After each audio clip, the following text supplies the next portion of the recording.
Welcome to the International Classroom Podcast, where we explore the world of education through a global lens. As a teacher, you know that every student has unique needs, experiences, and perspectives, and we believe that a global perspective is key to creating an inclusive and effective classroom. In each episode, we bring you insights and discussions from experts and educators around the world, sharing their experiences, challenges, and solutions in the classroom. Whether you're a student, a teacher, or anyone interested in education, we invite you to join us on this learning journey. Now, before we get into today's episode, make sure to follow us on your favorite streaming sites to stay up to date on our latest episodes.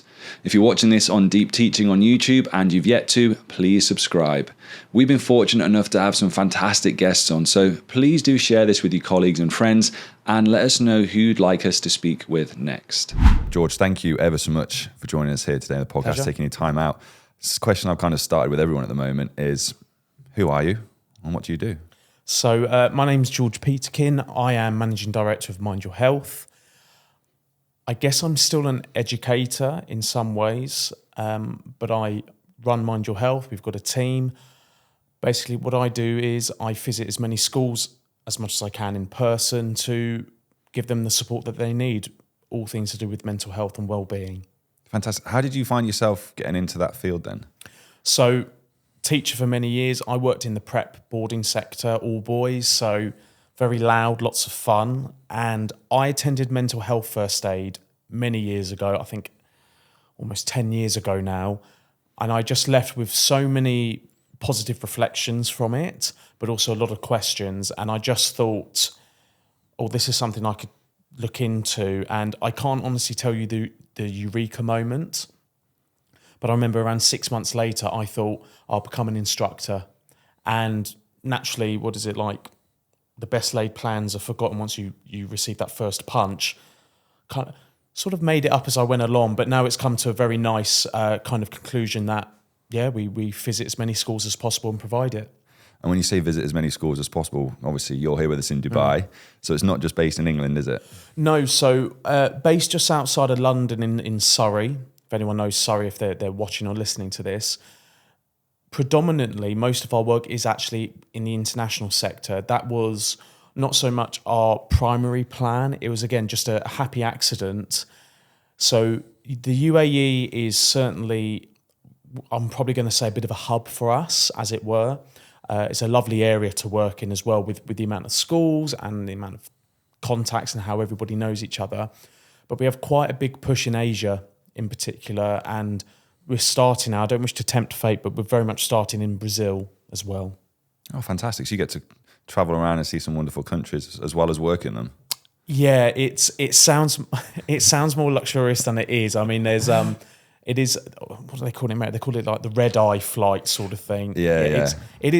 Listen, I'm very grateful for a London lad to be able to fly to countries who I would have had no thoughts of going for a holiday, as it were. You know, for me, going to Spain or going to Dubai would be a holiday sort of thing. Very, very grateful. However, you know, we now have a team, and I think some of the team have got itchy feet that I think they want to start going to the places on behalf of Mind Your Health in the next year or two. Well, I think I can only say that would probably be a good thing then. Yes, I think it's also good as well to have a bit of, I mean, I'm as a counsellor as well, I'm very big on diversity and working with that. I think it's also good for the schools and the companies we work with to have a bit of diversity when it comes to the delivery as well, because without being too self-deprecating, you know, they probably need a different accent, and even, you know, and to not look at a budget Robert De Niro delivering the training as well. But that's a really self-deprecating description of yourself there. Yeah. You know, we'll have some of those comments, people always like, no. You know. It's called the humble brag, isn't it? That's it. Yeah, the humble brag. Can you do the accent? I could do the face. I'll wait. I'll do the face later. Yeah. All right, amazing. So there's going to be people out there listening and watching this who maybe haven't heard of Mind Your Health, and give us your sales spiel, your pitch, as it were. What is it that you do? What is it you offer, and some examples of what you've been doing here in Dubai with schools? Sure. So it's hard to do an elevator pitch, but I'll do my best. So primarily, it's focused around mental health first aid. That was has always been our main focus. It's naturally kind of spread the net a lot more because we want to offer not supplementary courses, but complementary. We think it's not enough just to do that 1 day bit of training to tick a box. So sadly, we do have to offer suicide first aid, a very important bit of training, no matter where we are in society. A particular focus for us as well was eating disorder workshops and training there, along with, and something we were actually very proud, and forgive me, you have asked, so I'll sound like Del Boy selling stuff from the back of his van here, counselling skills training, either for people who wish to completely retrain as a counsellor, but actually 95% of the people that attend the training are all educators because they want to have that skill set to learn how to better support not just the children and young people, but actually the colleagues at the school. And obviously the biggest thing for me as an educator, we can't just focus on the staff, we have to also provide workshops for the parents and in particular the children. I'm a big believer that actually children and young people deserve to have this sort of training themselves and to give them those skill sets so they can have a bit more autonomy and boost their self-esteem and resilience at the same time. I think that's it. So obviously you've been doing lots of different work here in the UAE, haven't you? So give us an example then of what a workshop with you, if you want to do it for the teachers, sort of would look like. Sure. So I'll name drop. So I was at RGS Dubai and I worked with them for a few days. I worked with the children. We had year 6 and year 7. That was fantastic. With the staff, we did a couple things. So we did an hour and a half for the whole staff to talk about what is mental health, risk factors, and things like how to promote positive mental health in the workplace, how to create that culture of well-being and mental health within the staff room. And, you know, I set that rule of, for this section, we're not talking about the children and young people because we all love working with the kids and we always think about their safety first. The workshop is specifically about what we should be doing for each other and for ourselves. And then on the secondary side, we would then have a group of staff, you know, I was about to say give up a day, that's not right, to give themselves the chance to carry out mental health first aid training. So have a deeper dive into common and complex mental health disorders, learn how to recognise them, and then learn how to give support, that initial aid, before we refer it on. And that's kind of, forgive me, that's almost like the foundation package that every school should be doing. And then what we like to do, we like to give the staff, give the school just the multitude of courses we offer, and they pick and choose the things which are most interesting and the most relevant, and we create that bespoke package on the back of that foundation bit of training. Fantastic. And so in terms of follow-up work, like obviously you come in, do the initial sessions, what follow-up work do you recommend then for teachers? Yeah, so, so again, we would offer mental health first aid training for a larger group of people. One that's been very popular, we did it with Cranley weekend before last, we did the eating disorder awareness training. And it's just such a terrific bit of training, if I can say that, simply because everybody goes in with the mindset of, oh, this is going to be great for the children and young people we work with. And then they realise, oh no, that's not how George and his team's delivering it. It's us working on our relationship first before helping others. And then for me as well, that level 2 counselling skills training has been our most popular piece of training for the last 9 months. And everybody starts the training, Alex, with the whole idea of, how am I going to apply this for the children and young people? And within 2 or 3 sessions, when they do their weekly reflections, they then realise, oh no, this is about me, first and foremost. So for me, it's not professional development, it's personal development as well. Yeah, I find that fascinating because at the moment, we were talking enough about GCSEs and so forth and being a biologist. We've just gone into the topic of disease. And one of the things they start with in the GCSE bio is, what is health? Right. And it's interesting when you ask students, and they're all about our physical fitness, food that we eat. So they got this idea about food, but it's like opening their eyes to social and mental health and I think kids nowadays are more aware of it, but the food part really fascinates me. And I kind of say to them, go back 100 years, go back 100 years and look at the most prevalent disease within humans and fast forward to today. And they're like talking about cardiovascular diseases, talking about obesity and diabetes, and kids' relationship with food, especially here, is really quite negative, and it stems from adults. I don't know if you found this whilst being in Dubai as a visitor, and you kind of can compare it then to what it's like in the UK. Ordering anything. It's convenient. Swipe of a button. It's crazy. But this idea of then just the amount of processed food, sugars, and we've had schools here now start to ban Prime.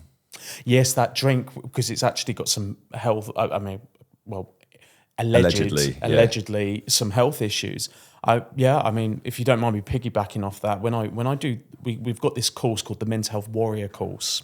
We own it, we created it, it's for children. Cranley actually were the reason we did it, because they wanted all of the kids to be trained up. And then I said, well, let's do something which is cost effective and also applicable.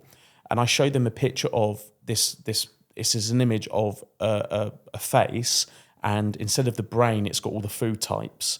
And I asked the children, young people, well, look, what's wrong with this picture? I'm an eating disorder specialist and all this, and therapist and all this. And one of them always is very shy to say, George, where's all the cake and the biscuits and ice cream? And I said, yeah, where is it? I said, it should be there. But we talked then about moderation and whatnot. And I tell you, it was something I'm really interested. And I worked with a school a couple of days ago, and one of the staff said, "Oh, good foods and the bad foods." And I did say, "Well, what's a good food?" I said, "And what's a bad food?" And they tell you, "Oh, good food's fruit and veg, bad food's ice cream." I said, "What makes it bad?" I could tell you biologically what makes ice cream bad. Of course you can, but then I also think about, well, is that emotional? Is it emotionally unhealthy? And I said, because you know what? It could be actually really emotionally beneficial to have a bit of ice cream now and then, but everything in moderation, including moderation. But it's fascinating when it comes to, for us, and again, even an even bigger sidetrack, I loathe the word diet. When I work with my eating disorder clients, because we're all on a diet, the great apes are on a diet, the sharks are on a diet. So for us, we talk about nutrition, because for me as a therapist, it's not just, as much as I hate it, calorific nutrition, which I loathe as well.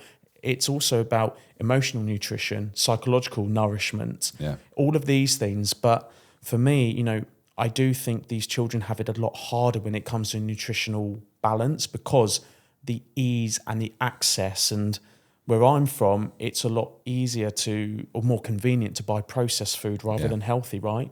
Because it doesn't degrade as quickly and whatnot.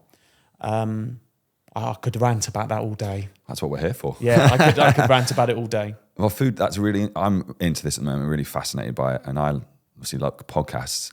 So listening to people like Stephen Bartlett and some of the people he's had on at the start of this year, listening to them from, again, sort of mental health, well-being, and the links with food. Food, massive. Talking about gut health and how that connects. 90% of your gut health is linked to your mental health and depression. Yeah. A huge amount of people with depression have poor gut health. Yeah. And so I've really taken that on board to try and educate our kids about this and other things that come into it, not just with like sleep, like things you can pick up from these podcasts, and then you kind of start going into the research of it.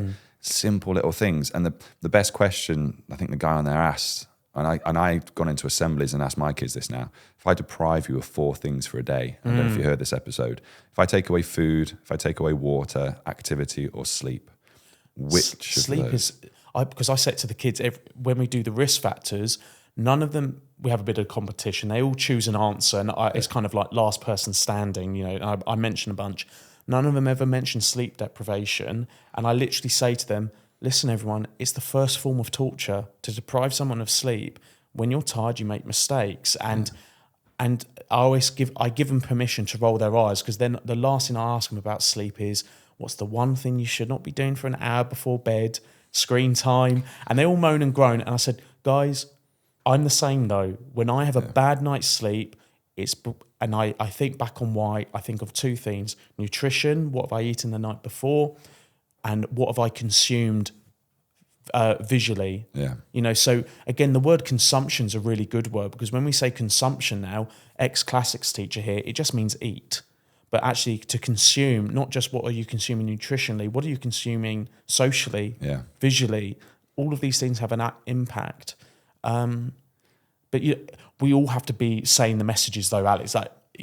I said to them, do your teachers and parents tell you this? And they're like, yeah. And I said, and I'm telling you, and I'm a stranger, this isn't a conspiracy. We can't all be wrong. Yeah. But we all, I don't know about you, Alex, I'm a slave to it sometimes as well. If I'm on LinkedIn the night before, you know, we have to model it as not just model the positives, but model when we also get it wrong with the children as well. Yeah, that's hard for teachers. Like we put ourselves sometimes up on this pedestal, and actually I think it's really important for teachers to go and go, look guys, like I've done this as well. And some of the assemblies I give you personal stories, it's like it has the biggest impact on them. And okay, kids have to live and experience certain things for themselves. Absolutely. Hopefully not down to, you know, No, not too bad, yeah. But, you know, experience goes, why it's like teenagers don't listen to their parents when it's like, and also because we say, well, don't do that. So I've got an example for my kids messing about on the sofa, walking on the arm of the chair. You say, don't do that because one of you is going to fall off and hurt yourself. And what happens is they don't. So they go, well, and it's like subconsciously they go, well, you tell me not to do something because you think something's bad, and it doesn't happen. And so they then learn, well, I won't listen to you until they do it for themselves. And that's when a parent goes around and goes, told you so. Yeah. It's like self-fulfilling prophecies to some extent.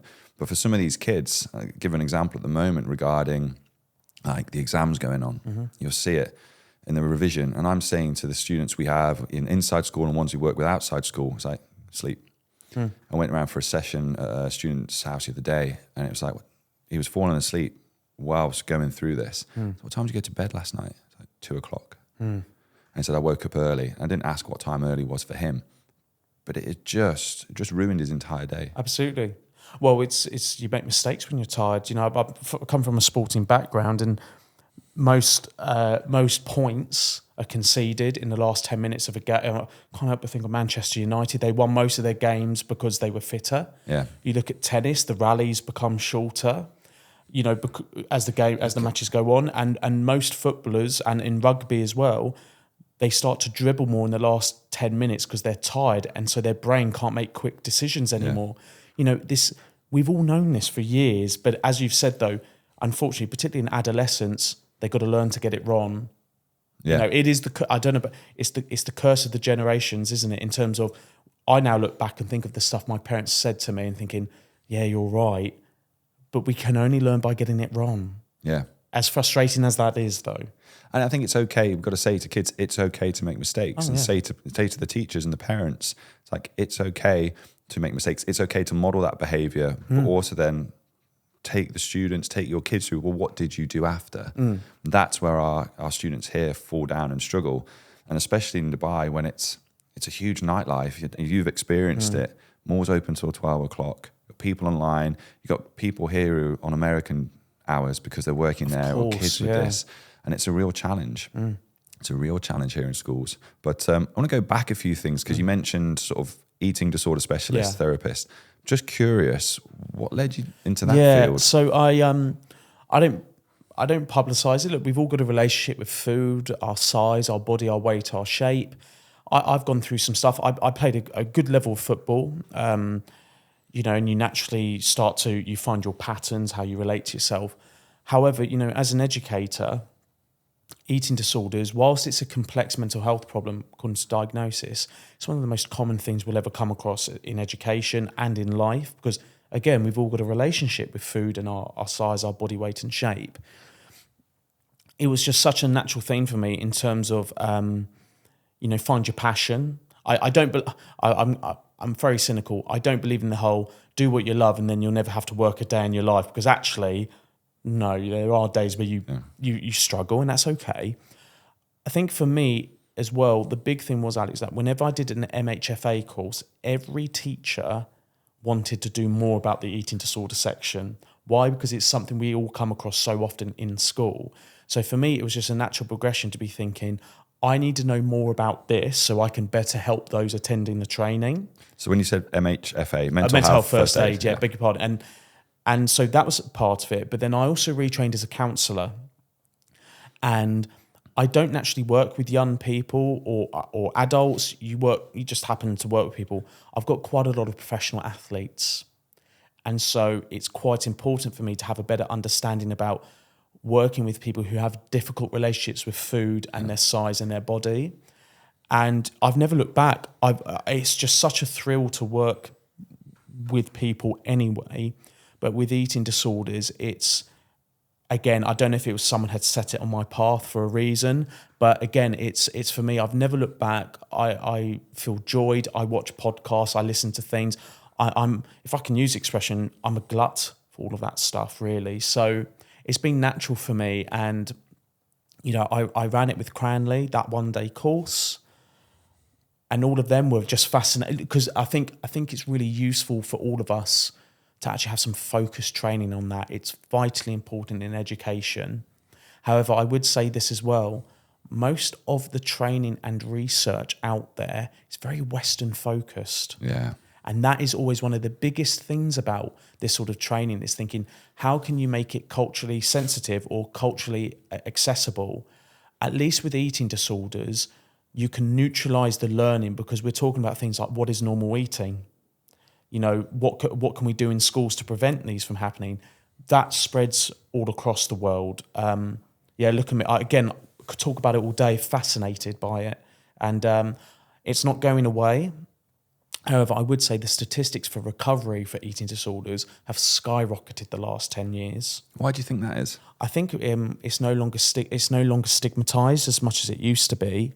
I think it's also, we just have a better understanding of things. I think we as a society, we just have a lot more compassion when it comes to this stuff. I mean, think about, you mentioned 100 years ago with nutrition. Think about 100 years ago how we used to treat mental health. Even 15, 20 years ago, I remember, I'm a big boxing fan. I remember Frank Bruno. You might remember Frank. He got sectioned in 2001. Psychotic episodes, he had psychotic breakdowns. And I remember the front page of the newspaper had Bonkers Bruno as the front page. We would never do that 20 years on now. No, we wouldn't. So I think things are becoming destigmatized. Good. I think there's a cynical part. I think people are clocking on that this isn't going away. So we, you know, all of this stuff. But I think as well, we now know it's no longer a dirty thing. It's more common than we realise. It's not a girl's thing. That's a big stigma there. Eating disorders are what girls have. Absolutely not. Some eating disorders are more focused for those born in a female body, anorexia. But then again, so I'm going to sidetrack here, anorexia, there's something called atypical anorexia, where anorexia is not about being underweight. It's about having the mindset of being as skinny and as underweight as possible. So lots of men can have it, but because we naturally hold our weight a bit, you know, it's hard not, you know, it's in your 30s, you're catching up now, right? It's fascinating. We're learning and discovering more the complexities, but the treatment's really good as well. You know, we really do understand it now. Yeah. Like as I said, I could talk about it all day with you. I'm fascinated by food and the mental component and the physical effects it has. And I'm at that point, almost 40. I keep saying that. Almost 40. Yeah. And my metabolism has completely shifted like in the last year or so. And that's for me coming from, and I retired from a good standard of rugby when I was 26 through injury, unfortunately. And body shape and everything. You can ride it. You can ride it for a little bit. You could get away with it, can't you? Yeah, I got away with it for a few years myself. And then you're thinking, I'm not running 6 miles a day anymore, Georgie. You know, what do you know? And so I've really then shifted my own like preconceived sort of ideas about what is health and, you know, being nutritionally balanced. And I'm like yourself, I'm shifting away from this word diet and trying to advocate it for the kids in school. And we're lucky at the school I'm at. We've just had a brand new sort of cafeteria built. Nice. Sort of, and then within that, they've put a separate kitchen. And a lot of schools are doing this now out here, and you may have seen some of it, where they've got these standalone kitchens and they're getting chefs to come in, or they're working in primary schools about... show how food works and how you're made. It's one of the biggest preventative measures. If any parents are watching this, if you want to have your child to have a healthy relationship with food, you understand, get them to understand it. I always call it's like the Voldemort effect. Once you actually says his name, it's no longer an issue. And it's, you know, once people actually understand how food is made, you have a better understanding and also just acceptance. I don't use the word diet, but there's a big word I use now is function. Yeah. And I think that's a big thing for all of us. And like I said, I work with a lot of professional athletes, and we talk about function, and we talk about nutrition, and we talk about all these things. But health, and one of my fantastic client, I said, you know, in your recovery, what's your sign of health? And they said, I want to have birthday cake and not worry about the calories. And I said, we can work with that. Yeah. You know, that's health for you, perfect. For me, I'm here now for a few more days. I'm going to have a bit of a chill time. For me, I couldn't have done this years ago. Have an ice cream by the swimming pool and not worry. Yeah. Beyond, was it 30 minutes of eating before you go in the pool sort of idea? That's a myth, isn't it? Yeah. I'd be in the eating pool. it while in it. Yeah, that's exactly. it. But it's we're all on a journey. As much as I loathe the words, we are all on a journey with it. And our relationship with food changes over time. You know, when you start to have a family, when you're in a different country, different culture, all of these things, it's adaptable. But the strict rules idea is something we all need to focus on. Good foods, bad foods. You know, I grew up with, you can't have carbs after 6 p.m. because then it becomes fat when you go to sleep. That our bodies don't work that way. No. You know, but again, you sometimes have to remind yourselves of this. We spoke about it with Cranley, and they invited a bunch of other schools to attend. And one of them, she said, I was raised on the idea that there's starving children in Africa. And she said, so my message for me growing up was, I've got to eat all of my food no matter what, or you can't have your pudding until you eat your veggies. Yeah. So straight away, veggies seems like it's a ransom. Yeah. And so therefore, you might really like veggies, but for you and your mindset is you have to have them in order to have the treats. That's exactly the household we grew up in. Like my dad is specifically, he was educated in a boarding school, you know, strict parents to some extent, and it was a case of don't leave the table until you finish that, you know, or whatever put on the plate. And that is detrimental. I just say the opposite to my kids. I'm like, whatever we give you, you eat, you know, and when you're satisfied, then go. That's a big thing. I mean, the whole idea is I think portion's always an issue anyway in society. It always is, and you know, I'm a slave to it. I won't lie. You know, some days I'm thinking, okay, George, settle down. However, you know, you comes in. It's like a pendulum. But this whole idea that this is something I work with some clients where they don't actually grasp the concept of feeling full. Yeah. And that's linked to their emotional imbalance as well. We've all got our things we've got to work on, you know, and that's okay. We just need to be a bit kinder to ourselves in all of this. You know, I remember once when I was teaching and I had my football contract and I was doing well. I loved the school, loved the kids, they were fantastic. And I remember on a Thursday, I had a double portion of spag bowl and I had double marble cake as well. And I usually don't have either on a Thursday because you train on a Thursday night. And I sat down with the kids. I remember like very prep school, head of the table and all that. And both of the young men, because they were year 8 young men, they looked at each other, looked at my plate and they said, not in a cheeky way, but it's like, you okay, sir? Because they recognised that I don't usually eat like this. Yeah. And I just had to model and say, actually, you know what, boys, I've had a really bad day, like with the emails and all this. And I said, and I just need something to make me feel a bit good for once, you know, and all that. Would I do that would I be that open and honest every day? No, of course not. You judge it on your professional instincts, you know, your professional experience. And it just normalised to these young men who are growing that, you know what, sometimes I do need to just have the carbs, have that stuff I really enjoy and move on. So what would be, because obviously we're focusing a lot on the students, what would be your messages like for people listening and watching, if you were to give sort of 3-5 takeaways regarding these points, what would be your key messages that you're going in and saying? Yeah, so there's 2 fundamental things when I'm a counsellor, and I don't just work with eating disorder clients, I work with anyone who everybody deserves therapy, by the way. You know, we want to make this accessible. And I also, by the way, just want to normalise it. It's no different than going to see your dentist. Yeah. I was about to say see your barber, it's going. But it's just to normalise stuff. The 2 biggest things I focus on, and we all focus on in therapy, without realising it, are self-esteem and resilience. I think resilience gets used too often in a negative way in terms of saying, oh, they're not resilient. You know, for lots of people, when they hear the term resilient, so for me, my reaction to that is Rocky, Rambo. You know, I could tell what sort of films I grew up on, you know, that kind of real grit, you know, resetting your shoulder when it's out, you know, come on. But actually resilience is bounce back ability, as, you know, they say in sport. Resilience is committing when you say you're going to do something to still do it even if you don't enjoy it. You know, resilience is that growth mindset. But the other big thing is self-esteem. So many people in life their self-esteem is external. It's an external locus of evaluation. So they'll do everything based on external sources, doing it to please others. We would want to work on them to have an internal one where they have such good self-esteem that they're fully confident in whatever they're doing is solely for their needs. So I know you've asked for 3 or 5. For me, it's the 2 biggest ones. We need to work on people's self-esteem and their resilience. And without ranting, why is self-esteem quite low in the younger generation nowadays? You know what I'm going to say? Social media. It's so external. I'm not blaming children. This is everybody's responsibility.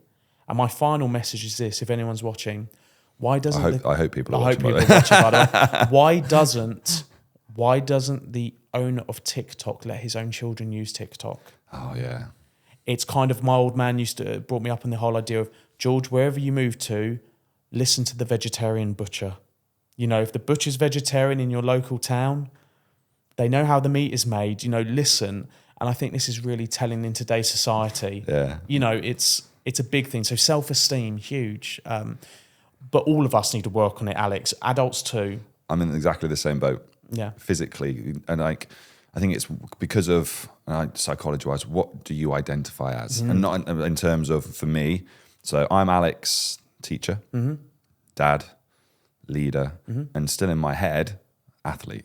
Yeah. And I'm not in any way, shape or form, I say, but in my head, I still identify and still recognize in my friendship group as, you're the rugby player. To the point where a lot of my friends say, you're a PE teacher, aren't you?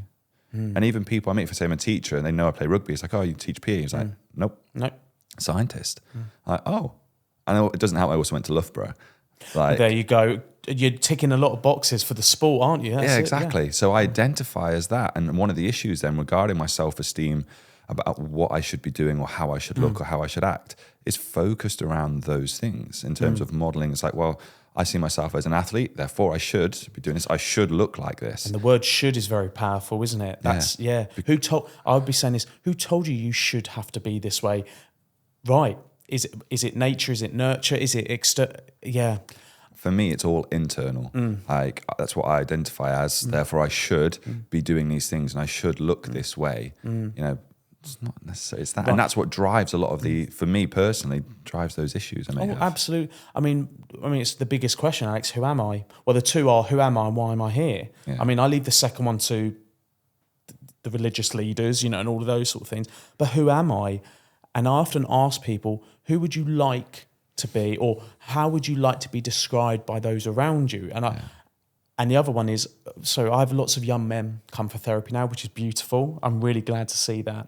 And often some of them, well, a lot of them have the theme of, I don't know what it means to be a man. And part of me wants to say, join the club. You know, like, we've all got these questions about manhood and womanhood and all of these things. But I often say, well, I think actually you define what it is. Yeah. But that takes a lot of self-esteem to even say, I will define who I am. How do you find that? That's a personal journey, isn't it? Yeah. It truly is, you know, and some people find it very quickly. Some people find the purpose once they have families or they see, do you know, I don't think it's a coincidence that in the last 6 months, I've got a lot of young men coming because of what they're seeing online about masculinity and they don't like it. And in my head, I'm thinking, good for you. You don't like it. And this is causing you to reflect and think, this doesn't make me feel good. What can I do to change things? Yeah, we had and I don't know if you've seen it in schools, it's obviously died a little bit down now, but Andrew Tate. That's what I was sort of referring to. I mean, most people think he's a wally, don't they? However, get the other side of it. Get the other side who doubled down and think, oh, this is the cause. You know, actually, I've now found meaning. Yeah.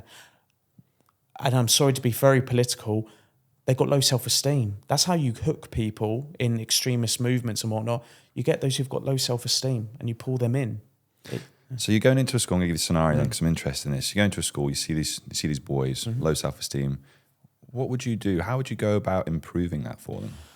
I mean, again, it's you can't do a heavy touch. You just can't, because again, you mentioned about your kids about jumping on the settee, and I've said this to all the courses I've done since I've been here. If you tell someone they can't have chocolate, they're going to want it even more.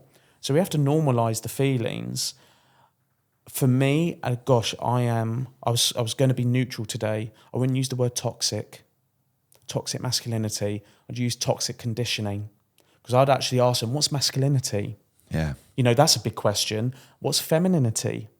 That's a big one. I said, okay, so what makes it toxic?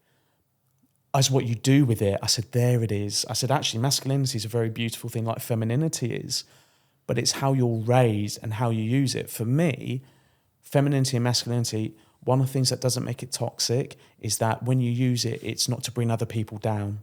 Yeah. I'm a big believer in equality being lifting people up rather than knocking people down. I've always been like that. But what would I do for these young men? First off, I would normalise the feelings of anger and the kind of aggression that they're going through, because that's biology. Yeah. That's the biggest thing for me. We actually need to normalise this. I always trick the kids on my courses, name a negative emotion, and they all say anger straight away. And I said, anger can lift the car off your friend. Yeah. I said, what makes it negative? Oh, I turn around and I tell the teacher where to go, or I punch my mate. I said, okay, so it was the punching which was negative, not the anger itself. And you see them, Alex, the whole thought pattern has been challenged by me simply saying something like that. That's the sort of things we need to do. We need to normalise these emotions they're going through. Because for me, so many of my older male clients, they were given messages growing up. Don't cry, don't be angry, be a man, man up, don't be a girl, all of these things. And even me saying that infuriates me.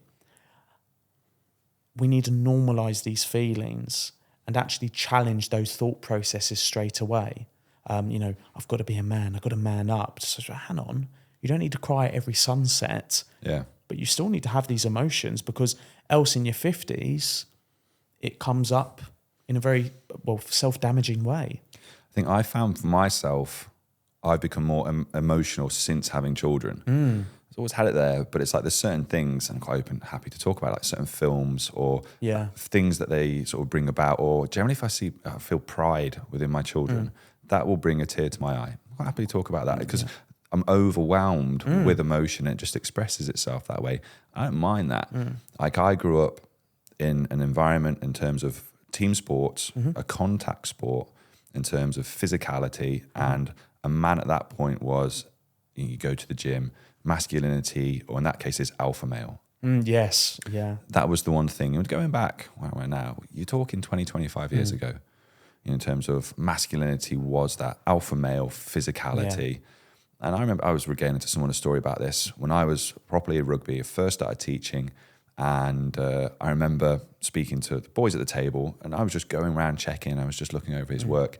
This kid just turned around to me and went, "Sir, can you move?" I was like, "Move away from me." I was like, "Why?" He goes, "It's a bit intimidating." Right. Without even realising, even realising it. But in terms of that stature and size, that was then at that point alpha males. And now 20, 25 years later, I think the idea of it has completely changed. I think being an alpha male is very individual, but do you know what's amazing? I think some of the alpha males in my life, and I've done that in air quotes, would not be ticking the boxes of what an alpha male was 20 years ago. Because for me, being an alpha male is someone who's fully confident in themselves, and they're not ashamed, and they're not embarrassed, and and I love that. In fact, I'm envious of people who are just so fully confident in themselves, not arrogant, but just thinking, this is who I am. I love my partner. I love my life. I love what I do.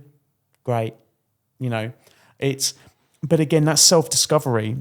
And that's why I do think we are progressing with things, because again, we call things out now that we wouldn't have called out 20. So again, you look, again, I can't help but go back to Andrew Tate. I love the fact that there's so many people that are pretty openly scathing about that person. And I think, good for you. And some want to follow him. Okay, good for you as well.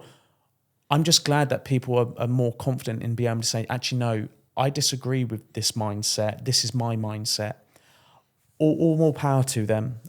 It's interesting you said about the physicality, because that's a big thing about body language. And I spoke about this with the staff on Thursday.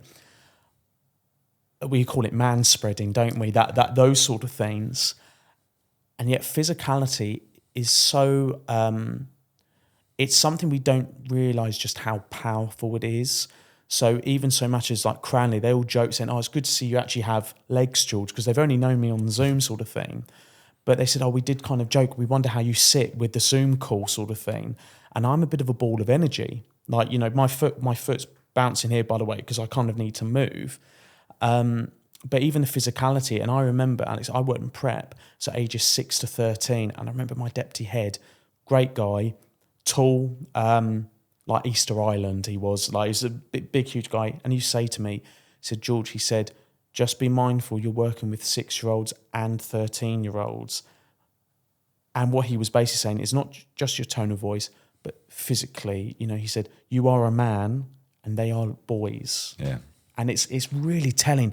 But we also need to hear it from the kids, don't we? That student said that to you, and it made you think, right? It made you think, gosh, I've never considered this before. Thank you. Yeah. And I was more impressed that we had the relationship. That he could share that. That he could actually turn around and know he's in a safe space to go, that is just a bit intimidating, sir.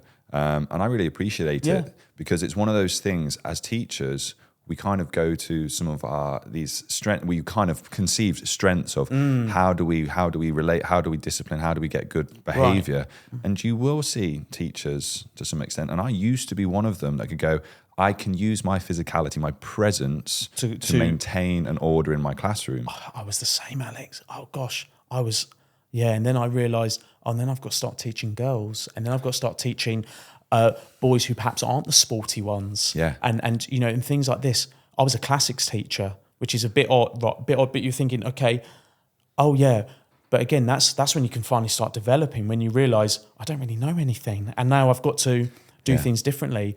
However, I also say this as well, it's also really important, as I said, that I'm working with girls.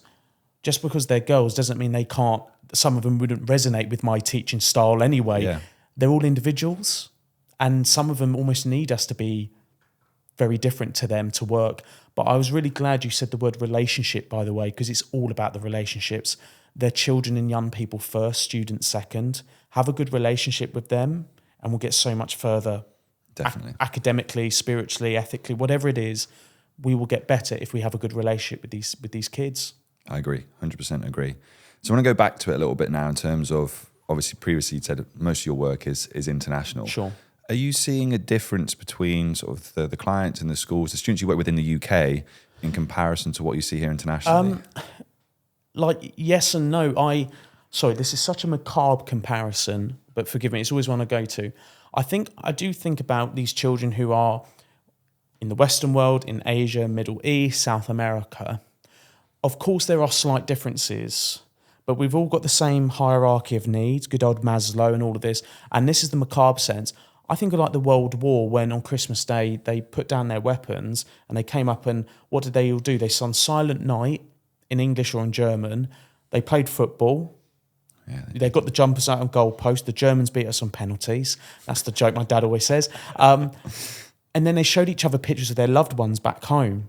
You know, they were, And so for me, I was thinking, even in the midst of all of the tragedy, there's so much that puts people together. And it's the same with the kids, because they've all got the same issues: self-esteem, resilience, exams. Who am I? Do I get as many likes as others? Do I get as many views? You know, all of the haves and the have-nots, the fear of missing out, you know, all of these things. There's so much more that pulls them together than doesn't. And so without being so poetic, we're the human race, first and foremost. It's incredible how similar we all are. It's a bit like Monty Python, when he says, yes, you're all individuals. And they all say together, yes, we're all individuals. There's so much. I've worked with the UAE school kids. When I was in Sao Paulo 4 or 5 weeks ago, the answers they were giving in Sao Paulo were the same as the ones in RGS Dubai, Cranley, Southview and GEMS. That's not to say we shouldn't find our uniqueness. I'm just saying that actually the way you tackle this stuff is the same in every country. You just have that slight change. You know, you might change the tone of your voice. You know, you might think about something which is perhaps a bit more culturally appropriate. But at the end of the day, they're all going through the same things. Yeah. And so are the parents, by the way, right? What are all the parents going through? They want the best for their children. Yeah. I read something the other day. It's like parenting is you basically just make it up as you go along. Of course you do. There's no book for it. No, well, I'll tell you what, if parents, I recommend this is called Winnicott theory. And we teach, sorry, I'm going to sell, we do teach it on the counselling skills training. The Winnicott theory is called, basically, it's subtitled The Good Enough Parent. Because you can get it wrong sometimes, you can get it right other times. Just be good enough. Yeah. You cannot get it right all the time. It's like with teachers. Do you shout at the kids or do you just let them get away with everything? Well, sometimes they need to be disciplined. Sometimes they need to kind of be like, come on, you got it wrong, mate. Yeah. Can we pretend this hasn't happened? You judge it on the situation. Oh, yeah. So I'll give you an example, even from this morning. So my youngest comes up to me and she's like, Dad, can we have ice creams today? And I was like, it's 7:15. It's 7:15. And she goes, can we have them now? I was like, no. It's like, have breakfast. And I just said, there's like, after breakfast, we can sort ice creams out type of thing. It's the weekend. Thinking, we've got time. Yeah. I come down the stairs, I'm ready to come and meet yourself. And what do I find? Both my children sat down eating ice creams and going, what? And I was like, well, we had breakfast. So there you go. So in a way, I'm going to say, well, technically, they did have breakfast. And I can't fault them for that. But as a parent, you're kind of going, it's 8:00 on a Saturday morning and you're eating ice cream, like Cornetto ice creams. In some ways, after everything we talked about, I'm going to go, oh, jeez, okay. But at the same time, it's actually, you know what? That's what I said. You get it wrong, you get it right. I always say, in terms of in sport, I remember my old gaffer, a manager, was saying, he said, you can't wallow in your mistakes. He said, because within 6 seconds, you're involved in the game again. Ted Lasso. Ted Lasso, he said that as well. He said, goldfish. Be a goldfish. But my gaffer, I played middle of the pitch, and I used to, back then anyway, he said, when you misplaced a pass, he said, why are you moaning? He said, because 2 or 3 seconds later, you're involved again. Next job. Job. Get on with it. The kids I coach rugby to, that's it. It's like they will focus on that and then they're out the game. And the idea is, chance. Yeah, it's next job. Yeah. And I've got them saying that as well. Next job. It's like, because there is always that next thing you can be doing. And Pep Guardiola, I'm a fan of him. I have to say, I don't follow his team. He one of his players didn't play in the next game, and in the pre-match interview, just before they were about to start, they said, why is Fernandinho not playing? Is it because of the mistakes he made in the last game? He must have cost him a goal. Pep Guardiola looked incredulous at the interview. He said, what are you on about? It's all about making mistakes. He said, that's what sport is about. It's about making mistakes. And I just loved that. This is played for Barcelona, played for Spain. What he's done as a coach. And he's saying, that was the best message I'd heard for a long time. There was a video of one of the basketball players. Is it Giannis? Yeah, only a few weeks ago he was saying, about mistakes, right? Yeah. I think it's really good to have that out there, and then the traction that gets. He's saying to him, and even from us both coming from sports, it's like I was at a talk yesterday about skills, talking about like collaboration, communication within the classroom and so forth. And the teachers started with and said, well, what does this look like for you? What would you do? And it was all about the outcome, all about what the kids were making, rather than, and I had to pause it to them and go, well, what's a skill? And for me, again, it's like, it's something you do. Okay, what, just once? And it's like, no, it's the repetition of something over time to get to a level of mastery almost of it. And so you get it right first time, second time, third. And it's like, no. So why do we have expectations of our students to do something once? Exactly. Well, that's it. But again, it's very easy for us to give the advice and not follow it ourselves. We have to model it, don't we? Absolutely. We have to model it. So speaking of that, as we talk to modelling and thinking ahead, what are your plans? What are your visions for your... Yeah, gosh, where to begin? Obviously, it's not really a public announcement yet, per se. We are opening up an office here. We heard it here first. There you go. I mean, we've been saying it to people like, because they said, George, when are you next back? I am back in September for a month. So again, without being cheeky, I'm here for a month. Yeah. I mean, I want to visit as many schools and companies as possible. So if people want to get in touch with you here in September. I'm here in September, all of September. How can people contact you? George at mindyourhealthlimited.com. You know me, I'm a glut for LinkedIn as well. They can always reach out on LinkedIn. I love it. I will tag with everything will get tagged here. Appreciate it.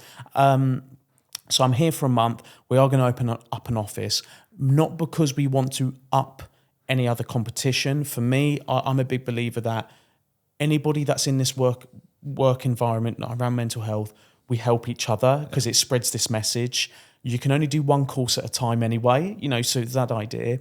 But in terms of long term, for me, I want it to be where it's just regular. Like schools are always sending people on the counselling skills training. We do that every Friday, 10-week course and everybody's from the UAE. Maybe it's not appealing if it's a 4-day week, by the way. That's what it might be talking about. But for long term, we're opening up an office in Sao Paulo. We're opening up one in the UAE. And we're looking one in Bangkok as well, because it's good areas. It sounds luxurious. It's not that. It's just because we want to have people with their feet on the ground. I think Zoom deliveries are fantastic for some things. Nothing beats in person. So we're setting up shop because it's our hope that schools are going to regularly be thinking, Mind Your Health, they're going to offer a package where staff, parents and students are taught every term or 3 or 4 times a year. That's our long-term goal. We want it to be, by the way, I appreciate you said the word client, and I mean, we just see it as partnerships. We want to have collaborations with schools where we don't, whilst there is the transaction idea, it's more about we're working with a school, not for them. We're working towards the same goal here. So that's our aim for the next year. George, I think it's absolutely amazing. I think everything you've done and are doing and going to continue to do is fantastic. And I'm glad you are here with us today talking about it and putting it out there and being the first face-to-face guest for the International Classroom. So I really appreciate it, and everything you're doing is absolutely amazing. So thank you, and all the best for the future as well. Cheers. Likewise, Alex. Keep doing what you're doing. Thank you for tuning into this episode of the International Classroom podcast. I hope that our discussion has provided you with some valuable insights and perspectives on education from around the world. If you've enjoyed this episode, subscribe on your favorite streaming platform to stay up to date on our latest episodes. If you've got any feedback or any comments or suggestions for future topics, we'd love to hear from you. You can reach out to us on our website or on our social media channels. Remember guys, education is a lifelong journey, and we're excited to continue exploring the world of education with you. So don't forget to subscribe, and we will see you in the next episode of the International Classroom.